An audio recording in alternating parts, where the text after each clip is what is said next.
Crônicas do Amanhecer. Por Feijão, Centro Espírita Allan Kardec de Balneário Gaivota. Balneário Gaivota, 24 de julho de 2024. Nem se metam com putarias, Bíblia Freestyle traduz texto com gírias. Na era da rápida evolução da linguagem e da comunicação, os esforços para tornar os ensinamentos antigos mais acessíveis e relevantes para as gerações modernas estão em ascensão. Uma dessas iniciativas é a Bíblia Freestyle, uma adaptação contemporânea dos textos sagrados que busca alcançar um público mais amplo por meio de uma linguagem atualizada e bastante informal. Em 2011, o pastor Ariovaldo Júnior começou a publicar sua paráfrase da Bíblia em um blog. Diariamente ele fazia a publicação de um capítulo do texto sagrado dos cristãos e a repercussão, segundo ele, foi assustadora. Sua motivação partiu de sua própria dificuldade com o texto. Me converti ao protestantismo na metade dos anos 90. Na época, era comum o uso de versões com linguagem bem formal e pouco contemporânea. Havia necessidade de carregar um dicionário junto da Bíblia. Ariovaldo Júnior, pastor Ariovaldo, lembra que já naquele período brincava com a ideia de uma Bíblia feita numa versão que falasse a língua dos seres humanos de verdade. A Bíblia Freestyle não é uma tradução ou versão oficial da Bíblia, mas, sim, uma paráfrase que faz uso de gírias, alguns palavrões e a inserção de analogias que tentem explicar os ensinos de Jesus baseados em elementos da cultura contemporânea. Ela visa desmistificar os ensinamentos bíblicos, muitas vezes expressos em linguagem arcaica, tornando-os mais compreensíveis e relevantes para os leitores contemporâneos.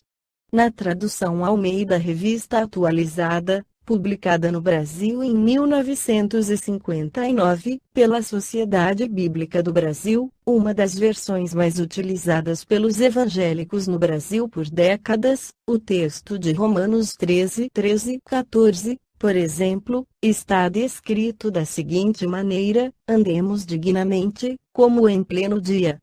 Não em orgias e bebedices, não em impudicícias e dissoluções, não em contendas e ciúmes, mas revesti-vos do Senhor Jesus Cristo e nada disponhais para a carne no tocante às suas concupiscências. Já na paráfrase escrita pelo pastor Ariovaldo Júnior, a Bíblia Freestyle, o mesmo texto foi apresentado de outra maneira: vivam honestamente, não vivam comendo ou bebendo além do que convém, não fiquem procurando negócios desonestos, nem se metam com putarias, nem invejem ou briguem, vistam-se das coisas de Jesus e não se dediquem aos desejos do corpo. Outro exemplo é o relato de Jesus, contido no Evangelho de Mateus, capítulo 26, pouco antes de ser capturado e levado para a crucificação.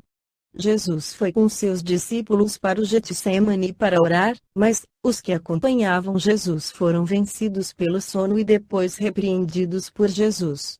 Na Bíblia Freestyle, a bronca de Jesus aos discípulos foi parafraseada assim: "Ô, cambada, vocês não aguentam nem uma hora acordados. Se fosse UFC, vocês ficariam a noite toda para ver o card principal, né? Tomem um Red Bull." O pastor Ariovaldo Júnior seguiu o exemplo de Allan Kardec, que atualizou e esclareceu os ensinamentos de Jesus ao lançar o Evangelho segundo o Espiritismo, onde coloca na introdução: toda a gente admira a moral evangélica, todos lhe proclamam a sublimidade e a necessidade, muitos, porém, assim se pronunciam por fé, confiados no que ouviram dizer, ou firmados em certas máximas que se tornaram proverbiais. Poucos, no entanto, a conhecem a fundo e menos ainda são os que a compreendem e lhe sabem deduzir as consequências. A razão está, por muito, na dificuldade que apresenta o entendimento do Evangelho, que, para o maior número dos seus leitores, é ininteligível. A forma alegórica e o intencional misticismo da linguagem fazem que a maioria o leia por desencargo de consciência e por dever, como leem as preces, sem as entender, isto é, sem proveito. Passam-lhes despercebidos os preceitos morais, disseminados aqui e ali, intercalados na massa das narrativas.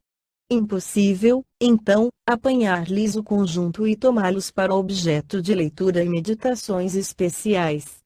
É certo que tratados já se hão escrito de moral evangélica, mas o arranjo em moderno estilo literário lhe tira a primitiva simplicidade que, ao mesmo tempo, lhe constitui o encanto e autenticidade.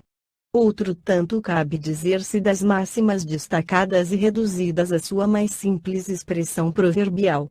Desde logo, já não passam de aforismos, privados de uma parte do seu valor e interesse, pela ausência dos acessórios e das circunstâncias em que foram enunciadas. Para obviar a esses inconvenientes, reunimos, nesta obra, os artigos que podem compor, a bem dizer, um código de moral universal, sem distinção de culto. Nas citações, conservamos o que é útil ao desenvolvimento da ideia, pondo de lado unicamente o que se não prende ao assunto. Além disso, respeitamos escrupulosamente a tradução de Saci, assim como a divisão em versículos. Em vez, porém, de nos atermos a uma ordem cronológica impossível e sem vantagem real para o caso, agrupamos e classificamos metodicamente as máximas, segundo as respectivas naturezas, de modo que decorram umas das outras, tanto quanto possível. A indicação dos números de ordem dos capítulos e dos versículos permite-se recorrer à classificação vulgar, em sendo oportuno. Esse, entretanto, seria um trabalho material que, por si só, apenas teria secundária utilidade. O essencial era pô-lo ao alcance de todos, mediante a explicação das passagens obscuras e o desdobramento de todas as consequências, tendo em vista a aplicação dos ensinos a todas as condições da vida. Foi o que tentamos fazer, com a ajuda dos bons espíritos que nos assistem. Muitos pontos dos evangelhos, da Bíblia e dos autores sacros em geral só são ininteligíveis, parecendo alguns até irracionais, por falta da chave que faculte se lhes apreenda o verdadeiro sentido. Essa chave está completa no Espiritismo, como já o puderam reconhecer os que o têm estudado seriamente e como todos, mais tarde, ainda melhor o reconhecerão. O Espiritismo se nos depara por toda a parte na antiguidade e nas diferentes épocas da humanidade. Por toda a parte se lhe descobrem os vestígios, nos escritos, nas crenças e nos monumentos. Essa razão porque, ao mesmo tempo que rasga horizontes novos para o futuro, projeta a luz não menos viva sobre os mistérios do passado. Esta foi a crônica do amanhecer de 24 de julho de 2024.